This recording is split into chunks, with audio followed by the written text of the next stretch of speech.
Hello everybody, my name is James, hope you're doing well and welcome back to another video, and today we're going to be talking about Franco Colapinto's future, as well as an incident involving Oscar Piastri and George Russell in Zandvoort. If you enjoyed the video, make sure to leave a like and subscribe for more Formula 1 content. Also make sure to follow me on X at James's Pit Lane, I'll leave a link in the description, but let's jump straight into the video. So let's start with Colapinto, and as we know, he has struggled in that Alpine seat alongside Pierre Gasly. He was brought in midway through the season, with the team decided to replace Jack Doohan with Colapinto following the Miami Grand Prix. But yeah, since making his debut in Imola, Colapinto has not scored any points.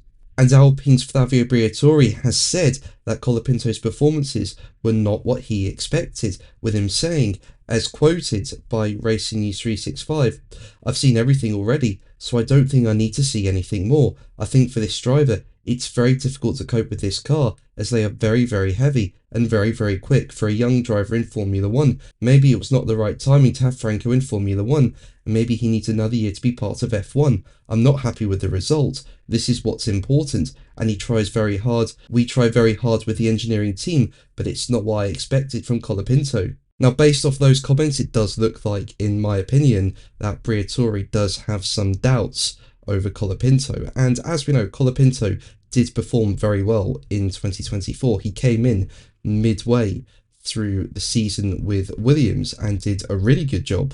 But yeah, he's just struggling with Alpine in 2025. And when asked if there would be another driver swap mid-season, Briatore appeared to show mercy for his struggles, but raised doubts over Colapinto's future with the team, with Briatore going on to say, as quoted by Racing News 365, "We changed Doohan with Colapinto, and maybe Colapinto had the same problem.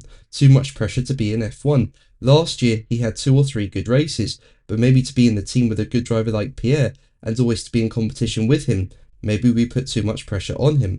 I think we need to consider that the driver is a human being, and we need time to understand exactly what's going on in the head of these kids, because they are young kids. They're 19 to 23, and I think one of our mistakes is underestimating the human part of the driver.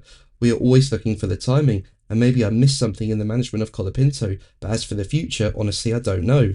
But let's move on to practice in Zandvoort, and there was quite a lot going on in the first 2 practice sessions on Friday. I mean, you had lots of drivers going off at turn 1. I mean, you had George Russell doing it, Alex Albon doing it, Max Verstappen went off at turn 1 as well, and he got beached in the gravel. It's not often you see Max Verstappen making a mistake like that.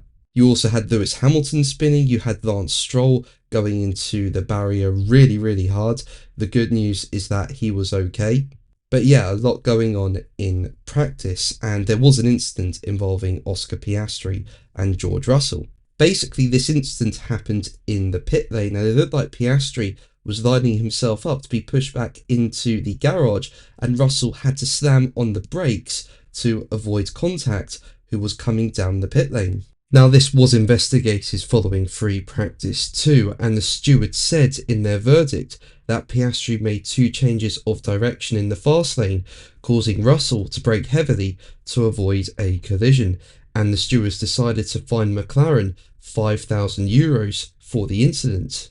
The stewards said in their verdict, Car 81 attempted to leave the fast lane and enter its pit box during a red flag period in free practice 2. As Car 81 approached the pit box, the entry was blocked by team personnel pushing a rear jack. Another team member signalled to Car 81 to go around him into the next pit area, which he did. In doing so, he turned back briefly within the fast lane and thereafter entered the pit box. All of this resulted in car 63 having to brake heavily and take evasive action. No collision was caused, however. The situation could have resulted in one. It could also have resulted in injury to one or more team personnel in the pit lane. The team acknowledged that the driver was not warned and also recognised that they could have managed the situation better. We agreed that the team should have taken more care in managing the entry of car 81 into the pit box. Although we issued the summons based on Article 55.5 of the FIA Formula 1 sporting regulations, we felt that Article .12.2.1h better reflected the infringement by the team in this instance. We therefore impose a fine of €5,000 under that article. But that's going to be the video from me today. Thank you ever so much for watching. Make sure to like and subscribe for more videos, and until the next one, take care. Bye.